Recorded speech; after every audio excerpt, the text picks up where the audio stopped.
آپ کا دعوت والا معجزہ قرآن ہے. کیونکہ آپ کی نبوت قیامت تک کے لیے تھی، اس لیے آپ کو معجزہ بھی ایسا ہونا چاہیے تھا جو قیامت تک کے لیے ہوتا. ورنہ حضور اگر فزیکلی کو معجزہ کر کے دکھائیں تو آج اگر ہم کہیں گے ہمارے نبی علیہ السلام نے مردوں کو زندہ کیا تو کافر کہیں گے دکھاؤ ویڈیو. دکھا سکتے ہیں؟ تو نبوت تو قیامت تک کے لیے. جب ہم یہ کلیم کرتے ہیں ہمارے نبی کا معجزہ قرآن ہے اور یہ سورۃ العنکبوت میں آیات موجود ہے کہ یہ معجزہ ہے، نبی تم سے مانگتے ہیں کہ تم پہ کوئی معجزہ نازل نہیں ہوا تو فرماؤ کہ کیا تمہارے لیے کافی نہیں ہے کہ یہ قرآن کی آیات تم پہ صبح و شام تلاوت کی جاتی ہیں؟ اس نبی کا معجزہ یہ قرآن ہے. اس صورت کا بھی مرکزی ٹاپک بار بار یہی ہے کہ کافر اعتراض کریں گے اس نبی کو معجزہ کیوں نہیں دیا گیا. اور عام لوگ جب پڑھتے ہیں وہ کہتے ہیں ہمارے نبی کو تو اتنے معجزے دیے گئے تھے تو یہ کافر کیوں پھر پوچھتے ہیں؟ وہ دعوے نبوت والا معجزہ پوچھتے تھے، وہ واقعی کوئی نہیں دیا گیا. حتیٰ کہ کافروں نے یہاں تک ڈیمانڈ کی کہ تم ہمیں خود ہی بتاتے ہو، موسیٰ علیہ السلام کے دین کو تم آگے لے کے چل رہے ہو، عیسیٰ علیہ السلام کے تو ان کے زمانے میں تو آسمان سے ایک غیبی آگ آتی تھی اور قربانی کو اٹھا کے کھا جاتی تھی، تم بھی یہ معجزہ کر کے دکھاؤ، مردوں کو زندہ کر کے بتاؤ. سورۃ الانبیاء کے سٹارٹ میں تو اللہ نے سب کیا اگلے لوگ ایمان لے آئے تھے. نبی کا معجزہ قرآن ہے. انا نحن نزلنا الذکر وانا لہ لحافظون. اور یہی وجہ ہے کہ قرآن محفوظ ہے. باقی انبیاء کی کتابیں اس لیے محفوظ نہیں، وہ بھی اللہ کر سکتا تھا، اس لیے کہ وہ قیامت تک کے لیے پیغمبر نہیں تھے اور نہ وہ معجزہ قیامت تک کے لیے تھا. یہ معجزہ قیامت تک کے لیے اللہ نے اسے محفوظ کر دیا. تو ہمارے نبی کی دو خصوصیات کیا ہیں؟ معجزہ ٹینجیبل فارم میں، فزیکل فینومینا آف نیچر کو توڑنے والا نہیں ہے دعویٰ نبوت والا، بلکہ قرآن ہے. اور دوسری خصوصیت یہ ہے کہ ہمارے نبی صلی اللہ علیہ وآلہ وسلم کے کیس میں آسمان سے چنگھاڑ نہیں آئی، سمندر میں کافر غرق نہیں ہوئے، پتھروں کی بارش نہیں ہوئی. صحابہ کی تلواریں اللہ نے کافروں میں مسلط کی، اور وہ بھی 23 سال کے بعد. فائنل جو طلقاء کے لیے اس میں سے بھی اکثر لوگ ایمان لے آئے. غزوہ بدر آپ دیکھ لیں، وہ بھی 15 سال بعد ہوئی ہے، 13 سال مکی دور اور 2 سال مدنی دور. تو اللہ نے پھر سورہ الانفال میں فرمایا نا، عذاب مانگتے تھے، لو عذاب آ گیا. یہ عذاب کی پہلی قسط ہے غزوہ بدر. تو یہ مرکزی ٹاپک قرآن کا پتہ ہونا چاہیے آپ کو کہ ہمارے نبی علیہ السلام کا جو معجزہ ہے وہ قرآن ہے. دوسرا، ہمارے نبی علیہ السلام کے کیس میں اللہ کی طرف سے عذاب جو آیا ہے مشرکین عرب کے انکار کرنے پر، وہ تلوار مسلط ہوئی ہے. اور اسی کی بنیاد پر صحابہ کرام نے رومنز اور پرشینز کے اوپر چڑھائیاں کی ہیں، کیونکہ ان کو نبی علیہ السلام نے خط لکھے تھے. تو حضور تو پوری انسانیت کے لیے پیغمبر بنا کے بھیجے گئے. ایٹ لیسٹ جن کو آپ نے خود دعوت دی ہے، اگر وہ ایمان نہیں لاتے تو اللہ کی سنت ہے کہ قوم عاد نے انکار کیا تو عذاب آیا، قوم سمود نے انکار کیا تو عذاب آیا، قوم موسیٰ نے انکار کیا، فرعونیوں نے تو عذاب آیا.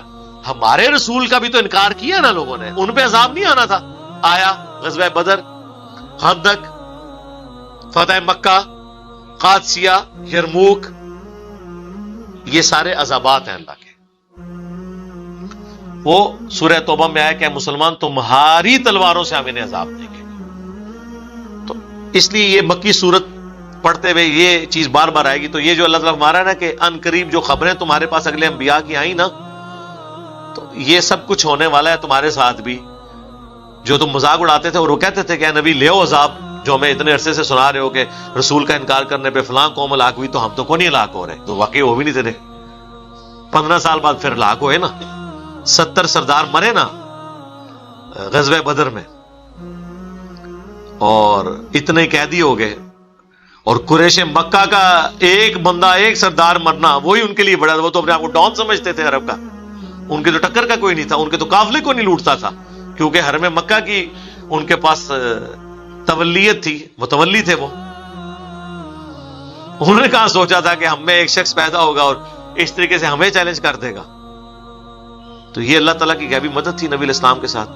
بہرحال ایک بڑی حیران کن بات ہے جو میں اکثر سوچتا ہوں، اس میں بھی آگے آیت آ جائے گی، کتب علی نفسہ الرحمہ، اللہ نے اپنے اوپر لازم کر لیا کہ ہر حال میں رحم کرے گا. بخاری مسلم دونوں میں حدیث ہے کہ اللہ نے مخلوقات کی پیدائش سے پہلے اپنے پاس عرش پہ یہ عبارت لکھ لی تھی کہ میری رحمت میرے غضب پہ سبقت لے جائے گی.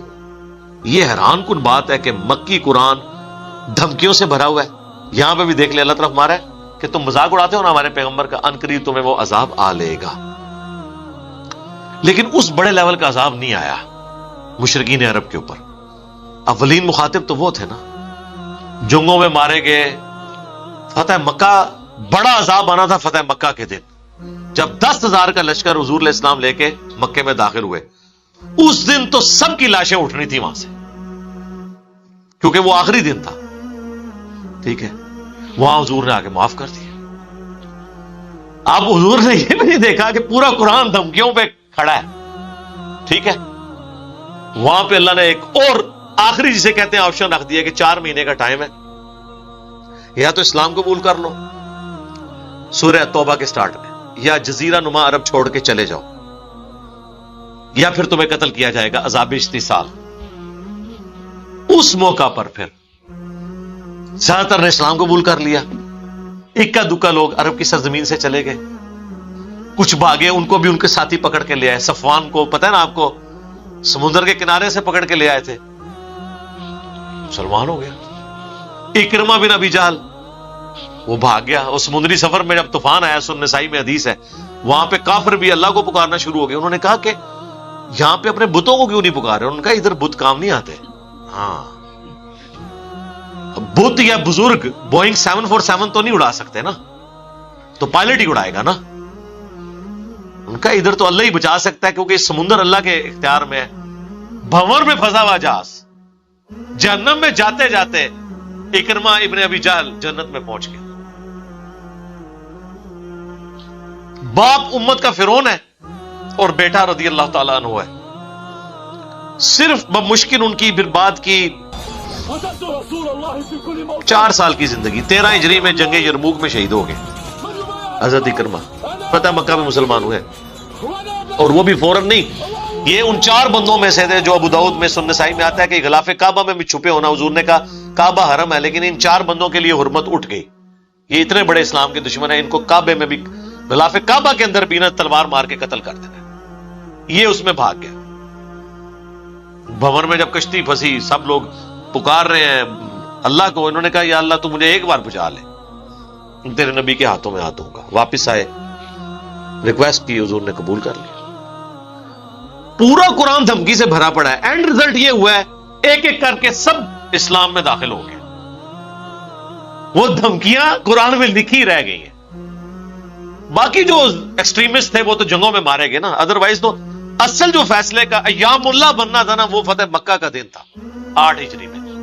جب 10,000 کا لشکر ہے تو مکے والوں کا کچومر نہیں نکلنا تھا، جنہوں نے ان کو نکلنے میں مجبور کیا، جنہوں نے ان کی اولادوں کو قتل کیا، ان کے ماں باپ کو قتل کیا، ان کی جائیدادیں لوٹ لی اور ان کو یہاں سے نکلنے مجبور کیا صحابہ کرام کو. وہ تو بدلہ اتارنے کا دن تھا. اس دن تو پھر نبی علیہ السلام نے وہی آیت تلاوت کی، سورہ یوسف کی، لا تثریب علیکم اليوم، آج تم پہ کوئی گرفت نہیں ہے.